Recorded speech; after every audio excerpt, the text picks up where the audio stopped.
Recording number 49 Bhagavatam చదువుకుంటూ ఉన్నాము. నారదుని పరిప్రశ్నము అని ఇక్కడ హెడ్డింగ్ ఉంది. ఈ సృష్టిని ప్రారంభింపవలను అను వివేకము కలిగించువాడు ఎవడు? ప్రారంభమే అస్తిత్వ సంపద. దానికి ఆధారమేమి? అట్లు ప్రారంభించుటకు కారణమేమి? ఈ సృష్టి అంతయు సాలెగూడు వలె ఒక వరుసలో అల్లుకొని కట్టుకొన్నది. ఇది దేనికోసమై ఎవడు సాగించెను? ఎన్నడునూ దీనిని భారము లేక నిరంతరముగా నీవు సాగించుచుండుట ఎట్లు? నీ మనుగడ అను అంశమే మేమర్థము చేసుకొన శక్యము కానిది. సృష్టి సమస్తమును గూర్చి ఈ ప్రశ్నము వర్తించును. అట్లే మన వ్యక్తిగతములైన అస్తిత్వములను గూర్చి కూడా ఇదియే ప్రశ్నము వర్తించును. కనుకనే ప్రశ్నించుటలో ప్రారంభమెట్టిది అని ప్రశ్నించనే గాని నీ ప్రారంభమెట్టిది అని గాని నీ సృష్టి ప్రారంభమెట్టిది అని గాని ప్రశ్నింపలేదు. ప్రారంభమనగా ఎట్టిది అని ఈ ప్రశ్నకు అర్థం.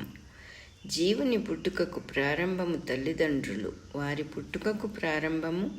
ఈ ప్రశ్న వెనుకకు పోవుచున్నచో నీ మనువు దుష్ప్రాపము, అనగా నీ వ్యక్తి యొక్క అస్తిత్వమే తెలియ సాధ్యము కానిది.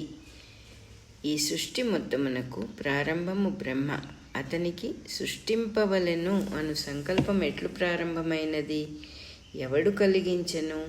అంతకుముందు సృష్టియే లేనప్పుడు ఆరంభించుటకైన బ్రహ్మకు ఆధారమేది? మనమేది అయిన ప్రారంభింపవలను అన్నచో కొంత సామగ్రిని, సాధన సంపత్తిని ఇతర ప్రదేశముల నుండి తెచ్చుకొనగలము.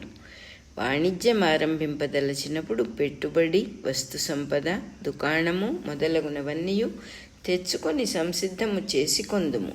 వంట చేసుకొనదలచినప్పుడు వంట చెరకు, ఆహార ద్రవ్యములు, నీళ్లు తెచ్చు సాధనములు, నిప్పు పుట్టించు సాధనములు మనకన్నీయు లభ్యమగుచున్నవి. ఏమియు ఇంకను సృష్టింపబడని స్థితియందు ఎచ్చట నుండి దేనిని కొనిరావలెను? తన లోపలి నుండి వెలుపలకు లాగుట ఒక్కటే మార్గము. కనుకనే సాలెగూడు కట్టినట్లు పోల్చబడినది. సాలెపురుగు గూడు కట్టుకొనుటకు ముందు దారము తన నోటి నుండియే వెలుపలకు పేనును. బ్రహ్మ కూడా అట్లే చేసి ఉండవలెను. సాలెపురుగు తన నుండి వచ్చిన దారమును తన చుట్టూ అల్లుకొనుటలో ఒక క్రమబద్ధమైన పద్ధతి ఉన్నది. ఎప్పుడల్లినను అదే క్రమమున అల్లును. ఈ క్రమమునకు అంతకుముందు తన చుట్టూనూ నమూనా ఎచ్చటనో లేదు. ఆ పథకము బొమ్మ కూడా తనలో నుండియే వచ్చి ఉండవలెను. దానిని అనుసరించి వెలుపల అల్లిక చేయును. అట్లే బ్రహ్మయు ఈ లోకములను, లోకేశులను, లోకస్తులను అంతకుముందలోకమైన పెను చీకటి నుండియే క్రమబద్ధముగా వెలువరచును. సృష్టియు ఈ క్రమమును వాని నుండియే ఉచ్చరింపబడినవి. అందు క్రమ పద్ధతినే మధ్యమా వాక్కు అనియు, సృష్టినే వైఖరి వాక్కు అనియు పోల్చి చెప్పుదురు. సరియే, బాగున్నది.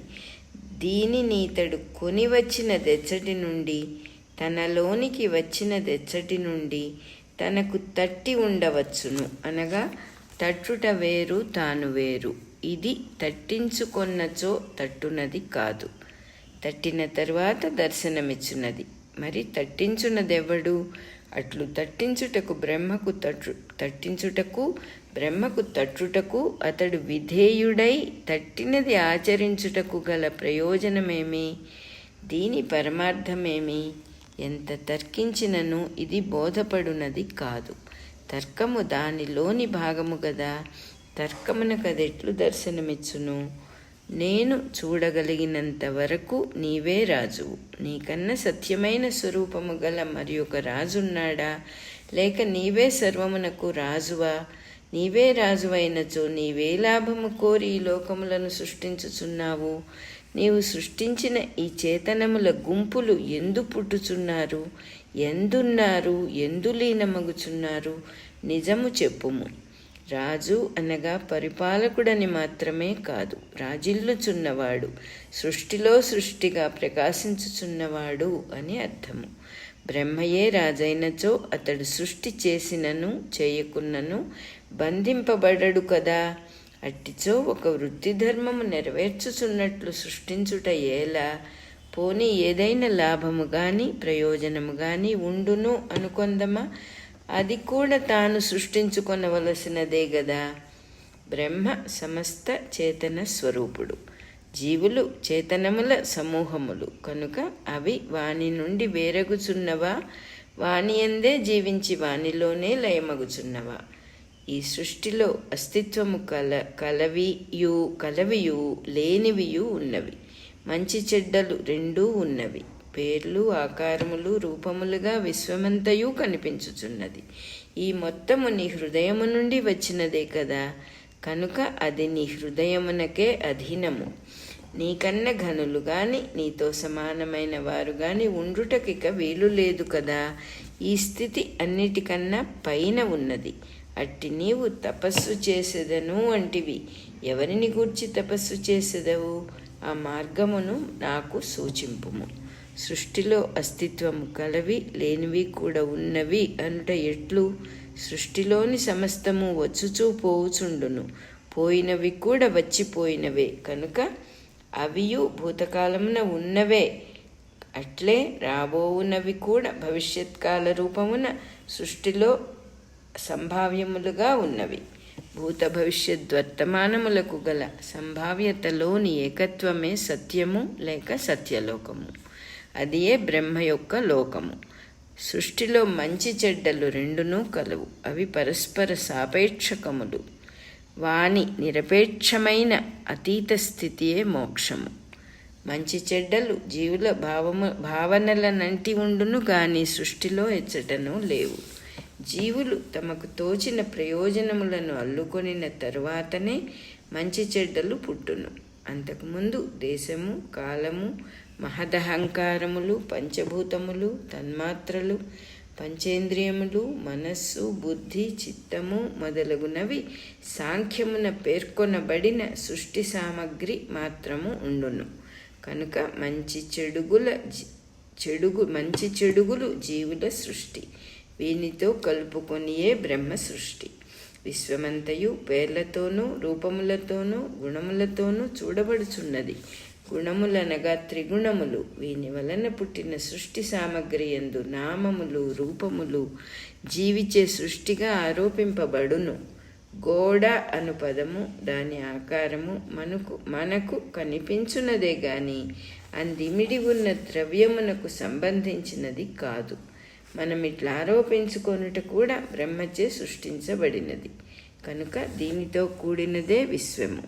విశ్వము అను పదమునకు వి ప్లస్ స్వ వికారము, వివిధత్వము, మరుక్షణమునకు మార్పు కలది అని అర్థము.